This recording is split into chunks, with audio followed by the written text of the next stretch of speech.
Hello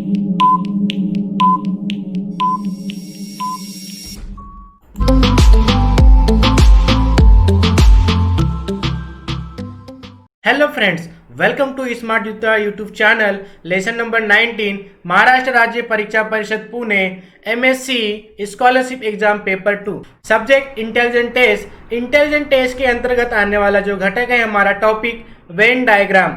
when आकृति के ऊपर आज के इस लेसन में हम लोग किस टाइप से क्वेश्चन पूछे जाते हैं वो सारे क्वेश्चन हम सॉल्व करने वाले हैं, और उन क्वेश्चन को सॉल्व करने का जो तरीका है, जो ट्रिक्स है, वो हम इस लेसन में देखने वाले हैं। आइए तो देखते हैं वेन डायग्राम।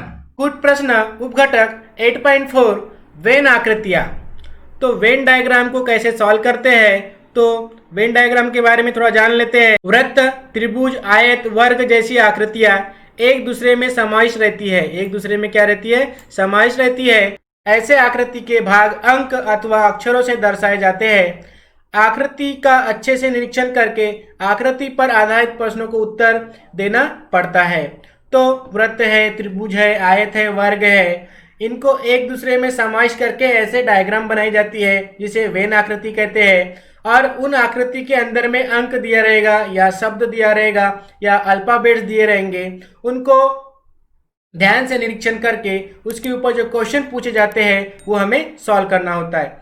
एक आकृति में रहने वाले अंक, दो आकृति में रहने वाले अंक, उसी प्रकार दोनों में सामान्य अंक सही पहचानना आवश्यक होता है। तो आगे हम क्वेश्चन में समझने वाले हैं कि किस टाइप से क्वेश्चन पूछे जाते हैं और उनको कैसे सॉल्व करना है। तो आइए देखते हैं इस लेसन का फर्स्ट क्वेश्चन। निम्नलिखित आकृति का निरीक्षण करके पूछे गए प्रश्नों के उत्तर योग्य पर्याय से चुनिए। तो यहाँ पे आकृति का आपको निरीक्षण करना है और जो क्वेश्चन पूछे गए हैं इस आकृति के ऊपर में 3 क्वेश्चन पूछे गए हैं। क्वेश्चन नंबर 1, क्वेश्चन नंबर 2 और क्वेश्चन नंबर 3। तो सबसे पहले तो हमें समझ लेना है कि ये वृत्त है, ये आयत है और ये ट्रायंगल है ना, ये त्रिभुज है। अब इसका फर्स्ट क्वेश्चन क्या पूछा है? सिर्फ त्रिभुज में रहने वाला अंक कौन सा है? यहाँ पे पूछा है कि सिर्फ त्रिभुज में रहने वाला अंक कौन सा है। अब हमें ऐसा अंक ढूंढना है कि सिर्फ त्रिभुज में ही रहना चाहिए, ना वो आयत में रहना चाहिए, ना वो वृत्त में रहना चाहिए। तो त्रिभुज में रहने वाला अंक कौन सा है? ये 2 है, 2 है जो सिर्फ त्रिभुज में है, बाकी वृत्त में भी नहीं है और आयत में भी नहीं है। तो हम ये थर्ड वाले ऑप्शन को क्या करेंगे? राइट करेंगे। ये जो त्रिभुज में रहने वाला सिर्फ अंक जो है वो 2 है। इस टाइप से ऐसे क्वेश्चन को सॉल्व करना है। बड़ा ही सिंपल है, आपको ध्यान से क्वेश्चन को समझना है। Then next question, question number 2, वृत्त व आयत इन दोनों में समाविष्ट अंक कौन सा है? तो ये हो गया हमारा वृत्त, ठीक है, ये हो गया हमारा वृत्त और ये हो गया हमारा आयत। अब इन दोनों में समाविष्ट अंक कौन सा है? सिर्फ वृत्त में देखना है और आयत में देखना है, त्रिभुज में आने वाले अंक को काउंट नहीं करना है। यही हमें समझना होता है। वृत्त वाले अंक को काउंट करना है और आयत वाले अंक को, जो दोनों में आया है, ऐसा अंक हमें देखना है। तो वृत्त व आयत इन दोनों में समाविष्ट अंक है, ये है 5। ये आयत में भी है और वृत्त में भी है। अब बोलोगे कि आप ये 8 क्यों नहीं है? तो 8 जो ये नंबर है ये त्रिभुज में भी आ रहा है, वृत्त में भी आ रहा है, आयत में भी आ रहा है और त्रिभुज में भी आ रहा है। तो ये 8 को हमें इसे नहीं काउंट करना है, सिर्फ 5 को काउंट करना है कि वृत्त में भी आ रहा है और आयत में भी आ रहा है। तो हमारा फर्स्ट वाला ऑप्शन क्या रहेगा? राइट रहेगा। हम इसे टिक कर देते हैं। देन नेक्स्ट क्वेश्चन सॉल्व करते हैं। क्वेश्चन नंबर 3, त्रिभुज में कितने अंक हैं? अब इस त्रिभुज में कितने अंक है हमें ये बताना है। तो त्रिभुज में 3 अंक है, एक 8, दूसरा 9 और तीसरा 2। तो यहाँ पे त्रिभुज में 3 अंक है, सिर्फ त्रिभुज में क्या अंक पूछा है, तो हम क्या करेंगे? चौथे वाले ऑप्शन को राइट कर देंगे। तो फोर्थ वाला ऑप्शन राइट है। देन नेक्स्ट क्वेश्चन सॉल्व करते हैं। निम्नलिखित आकृतियों का निरीक्षण करके पूछे गए प्रश्नों के उत्तर योग्य प्रयास से चुनिए। तो जो यहाँ पे क्वेश्चन नंबर 4 और क्वेश्चन नंबर 5 इस जो दी गई यहाँ पे जो हमें डायग्राम मिली है इसके ऊपर, वेन डायग्राम के ऊपर क्वेश्चन पूछे गए हैं। ठीक है, क्वेश्चन नंबर 4 देखते हैं। तीनों आकृति में स्थित सामान्य अंक कौन सा है? ऐसा अंक हमें बताना है जो स्क्वायर में भी है, वर्ग में भी है, त्रिभुज में भी है और वृत्त में भी है। ठीक है, तो हम यहाँ पे 8 को देखेंगे तो 8 क्या हो रहा है? ये वर्ग में है और वृत्त में है, त्रिभुज में नहीं है, तो ये पहला ऑप्शन तो नहीं है। मैं डायरेक्ट आंसर बता देता, बट आपको समझने के लिए एक बार इसे ऐसे एक्सप्लेन कर देता हूँ, ठीक है। देन ये 3 तो सिर्फ कहाँ पे है, ये वृत्त में ही है। ये जो 4 है, ये जो 4 है, ये त्रिभुज में है और वृत्त में है, ये वर्ग में नहीं है, तो चौकोन में नहीं है, तो ये 4 भी नहीं है, तो ये चौथा ऑप्शन भी नहीं है, तीसरा भी नहीं है। अब बचा हमारा 7, तो 7 जो है, 7 नंबर जो है, ये वर्ग में भी आ रहा है, त्रिभुज में भी आ रहा है और ये वृत्त में भी आ रहा है। तो तीनों आकृति में स्थित कौन सा नंबर है, तो ये 7 है, तो हमारा थर्ड वाला ऑप्शन राइट है।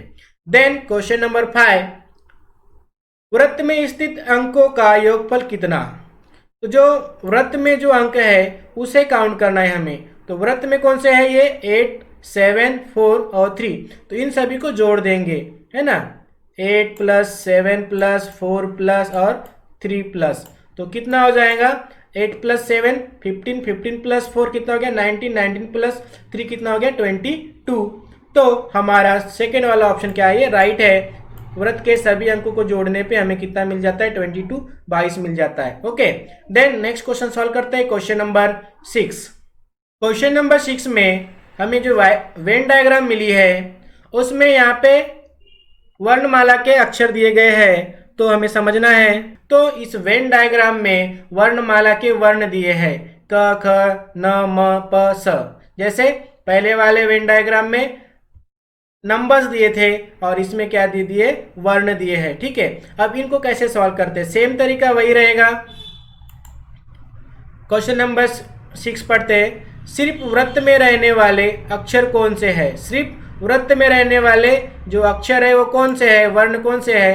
तो वृत्त कहाँ पे है, ये है, आ रहा है समझ में। तो ख न म प, तो ये ख न प म कहाँ पे है, तो न है, प है, म है और ख है, तो ये हम इसे राइट कर देंगे। बट न ख तो ये 2 ही अक्षर है, यहाँ पे प न 2 ही अक्षर है, न प अ ख म, तो यहाँ पे क्या एक्स्ट्रा आ गया है, क्या आ गया है, एक्स्ट्रा आ गया है। यहाँ पे वेन डायग्राम में कहीं पे भी अ नहीं है, आ रहा है समझ में। तो ये चौथा ऑप्शन भी नहीं है, हमारा फर्स्ट वाला ऑप्शन एकदम करेक्ट है।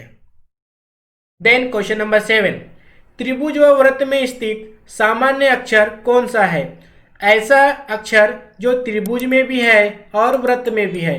तो त्रिभुज में कौन सा अक्षर है, म है, और वृत्त में भी कौन सा अक्षर है, वो है म है। तो यहाँ पे हमारा सेकेंड वाला ऑप्शन राइट रहेगा, तो हम सेकेंड वाले ऑप्शन को राइट कर देते हैं। Okay, then next question, question number 8, question number 9 और क्वेश्चन नंबर 10 के लिए एक वेन डायग्राम दी गई है यहाँ पे, ठीक है। निम्नलिखित आकृति का निरीक्षण करके पूछे गए प्रश्नों के उत्तर योग्य पर्याय से चुनिए। क्वेश्चन नंबर 8, सिर्फ त्रिभुज व सिर्फ वृत्त में स्थित अंकों का गुणनफल कितना होगा। गुणनफल पूछा गया है, यानी इनका गुना पूछा गया है, मल्टीप्लिकेशन पूछा है। तो सिर्फ त्रिभुज में क्या है, 8 है, बाकी किसी में नहीं है 8, और सिर्फ वृत्त में क्या है, ये 4 है, ठीक है। यहाँ पे 8 है और यहाँ पे 4 है, तो हम इसे क्या कर देंगे, 8 इंटू 4 कर देंगे। 8 इंटू 4 करेंगे तो कितना होगा, 32 हो जाएगा। तो हमारा फर्स्ट वाला ऑप्शन क्या रहेगा, राइट रहेगा। बड़ा ही सिंपल क्वेश्चन है, सिर्फ वृत्त त्रिभुज के अंक पूछा है और वृत्त के अंक पूछा है, और दोनों को क्या कहा है, गुना करने के लिए कहा है, तो हमारा पहला वाला ऑप्शन राइट है। देन क्वेश्चन नंबर 9, सिर्फ वृत्त व चतुर्भुज में स्थित संख्या व सिर्फ वृत्त और त्रिभुज में स्थित संख्या के बीच का अंतर पूछा है यहाँ पे क्वेश्चन नंबर 9 में। तो ये हो गया हमारा वृत्त हो गया, और ये हो गया हमारा चतुर्भुज हो गया। ये क्या है, हमारा चतुर्भुज है। तो इन दोनों में कौन सा नंबर आया है, कॉमन 6 आया है। ये वृत्त में भी है और ये चतुर्भुज में भी है, तो यहाँ मैं 6 लिख देता हूँ। देन सिर्फ वृत्त में और त्रिभुज में आने वाला जो अंक है वो है 9। ये जो त्रिभुज में 9 आया है और वृत्त में भी आया है, 7 तो सभी में आया है, इसलिए 7 को नहीं काउंट करना है, ठीक है। तो 9, तो क्या करना है, हमें अंतर पता करना है, तो हम माइनस कर देंगे तो हमें अंतर मिल जाएगा। तो 9 माइनस 6 कर देंगे तो कितना मिल जाएगा, यहाँ पे 3 मिल जाएगा। तो हमारा फोर्थ वाला ऑप्शन क्या रहेगा, राइट रहेगा। ओके, वृत्त में स्थित अंकों का योगफल कितना। तो वृत्त में स्थित अंक कितने हैं, तो यहाँ पे 9 है, 4 है, 6 है और 7 भी है। ठीक है, तो इन सभी को जोड़ देते हैं हम लोग। तो क्या होगा, 9 प्लस 4 कितना हो गया, 13 हो गया। 13 प्लस 6 कितना हो गया, 19 हो गया। और 19 प्लस 7 कितना हो गया, 26 हो गया। तो हमारा फर्स्ट वाला ऑप्शन क्या रहेगा, राइट रहेगा। तो हम इसे टिक कर देते, सभी नंबर के जो अंक है उनको जोड़ देना है, तो आपको आंसर मिल जाएगा। ओके, नेक्स्ट क्वेश्चन, दी गई आकृति के चतुर्भुज में गणित, इसे ध्यान से समझना है आपको। चतुर्भुज में क्या है, गणित रुचि रखने वाले विद्यार्थी, त्रिभुज में मराठी रुचि रखने वाले विद्यार्थी, व वृत्त में अंग्रेजी में रुचि रखने वाले विद्यार्थी है। इस जानकारी के आधार पर क्वेश्चन नंबर 11 से लेके 15 तक के प्रश्न को हल करना है। तो आप शॉर्टली लिख सकते हैं कि चतुर्भुज में कौन से विद्यार्थी है, गणित पढ़ने वाले। तो चतुर्भुज के अंदर में आप क्या लिख दोगे, एम लिख दोगे, शॉर्ट तरीका यही है। दूसरे इसमें यहाँ पे त्रिभुज में मराठी का है, तो अभी यहाँ पे एम लिखेंगे तो एम में कंफ्यूजन होगा, इसलिए मैं क्या लिख देता हूँ, यहाँ पे म लिख देता हूँ, तो म से मराठी। ओके, और वृत्त में अंग्रेजी कहा गया है, तो हम इसे यहाँ पे ई लिख देते हैं, ई फॉर इंग्लिश। ओके, तो अभी क्वेश्चन नंबर 11 देखते हैं। सिर्फ गणित विषय में रुचि रखने वाले विद्यार्थी कितने हैं। सिर्फ कहा गया है, यानी सिर्फ वो चतुर्भुज में जो अंक रहेगा और वो बाकी किसी भी आकृति में नहीं रहेगा, तो वही अंक हमें देखना है।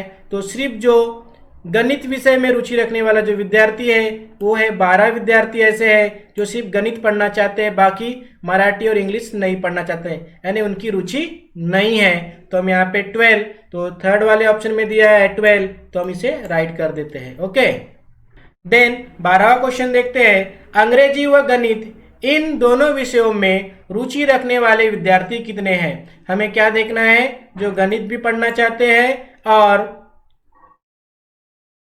अंग्रेजी भी पढ़ना चाहते हैं, उनको दोनों विषय पढ़ने में अच्छा लगता है। तो ऐसे कितने विद्यार्थी हैं, तो हम देख लेते हैं। यहाँ पे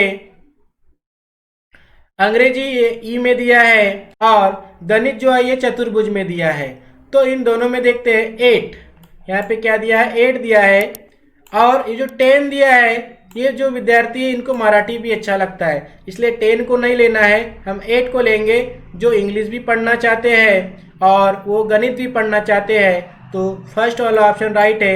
8 विद्यार्थी ऐसे हैं, 8 विद्यार्थी ऐसे हैं जो गणित और अंग्रेजी पढ़ने में रुचि रखते हैं। ओके, देन क्वेश्चन नंबर 13, अंग्रेजी, मराठी व गणित इन तीनों विषयों में रुचि रखने वाले विद्यार्थी कितने हैं। ऐसे विद्यार्थी जो गणित पढ़ना चाहते हैं, इंग्लिश पढ़ना चाहते हैं और मराठी भी पढ़ना चाहते हैं। तो मैंने अभी कहा था ये जो 10 है, ये 10 विद्यार्थी जो है ये गणित पढ़ना चाहते हैं, मराठी पढ़ना चाहते हैं और इंग्लिश भी पढ़ना चाहते हैं। तो 10 विद्यार्थी है, तो हम यहाँ पे थर्ड वाले ऑप्शन को राइट करते हैं। देन क्वेश्चन नंबर 14, सिर्फ एक ही विषय में रुचि रखने वाले विद्यार्थियों की संख्या कितनी। तो यहाँ पे एक विषय यानी यहाँ पे मैथ्स ले लेते हैं, यहाँ पे मराठी है और यहाँ पे इंग्लिश है। तो मैथ्स में रुचि रखने वाले 12 विद्यार्थी है जो एक ही विषय में रुचि रखते हैं। मराठी में रुचि रखने वाले 16 विद्यार्थी है जो सिर्फ मराठी में रुचि रखते हैं। और इंग्लिश में 15 विद्यार्थी ऐसे हैं जो सिर्फ इंग्लिश पढ़ने में रुचि रखते हैं। अब इन तीनों को जोड़ देते हैं, तो 2 और 6 8, 8 और 5 कितना हो जाता है, यहाँ पे 13 हो जाता है। ओके, ठीक है, और यहाँ पे 4, 43 विद्यार्थी ऐसे हैं जो एक एक विषय पढ़ने में रुचि रखते हैं। तो हम चौथे वाले ऑप्शन को क्या करेंगे, राइट कर देंगे। ओके, देन आज के लेसन का लास्ट क्वेश्चन, क्वेश्चन नंबर 15, अंग्रेजी में रुचि रखने वाले कुल विद्यार्थी संख्या कितनी है। तो अंग्रेजी में रुचि रखने वाले विद्यार्थी कितने हैं, तो हम यहाँ पे जोड़ देंगे, यहाँ जोड़ देता हूँ मैं 10 + 9, ऐसे भी आप डायरेक्ट कर सकते हैं, कोई तकलीफ नहीं है, 8 और 15, इन सभी नंबर्स को जोड़ देंगे तो क्या मिलेगा हमें 42 ऐसे विद्यार्थी है जो अंग्रेजी पढ़ने में भी रुचि रखते हैं। ओके, तो फर्स्ट वाला ऑप्शन क्या रहेगा, हमारा राइट रहेगा। आई होप आपको हमारी ट्रिक्स पसंद आई होगी कि किस टाइप से क्वेश्चन सॉल्व करना है। तो ट्रिक्स अच्छी लगे तो वीडियो को लाइक जरूर करें और अपने दोस्तों में शेयर करें। और आपने अभी तक हमारे चैनल को सब्सक्राइब नहीं किया हो तो प्लीज़ हमारे चैनल को सब्सक्राइब करें। Okay, thank you.